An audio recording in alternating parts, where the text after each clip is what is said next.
दिन भद्रक जिलार वरिष्ठ नागरिक मुस्लिम जमातर 14 महलार सभापति तथा राष्ट्रीय सद्भावना पुरस्कार प्राप्त एकमात्र आम जिलार गर्व गौरव बारीबाबूंकर आज प्रात समय देहांत घटी।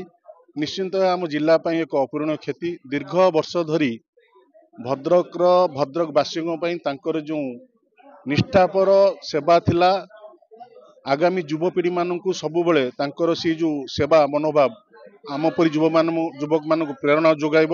लोक मानकर जाति दल वर्ण निर्विशेष लोक मानकर सेवा करने आज ये दुखद समय प्रभु जगन्नाथ निकट प्रार्थना करी से अमर आत्मार सद्गति हो एवं ए दुखद समय परिवार वर्ग को असीम धैर्य और शक्ति प्रदान करंतु सी दुख रु किपरि मुक्ति पाई परिबे।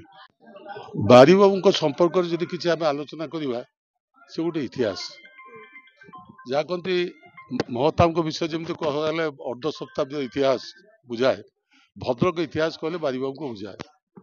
86 वर्ष पदार्पण करते भी आपण निजे अनुभव करुवे कौन कार्य जेकोसी पर्वपर्वाणी से हिंदू हो मुसलमान हो सबुथ से आग बधाई आगुआ हो कि शांतिपूर्ण भाव में समाप्ति हम से सब चेष्टित थे।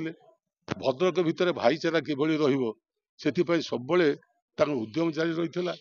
कौन समय से जन मुस्लिम होते भी केवे अविचार कर जे ये हिंदू कि ये मुसलमान कि ख्रीस्टियान।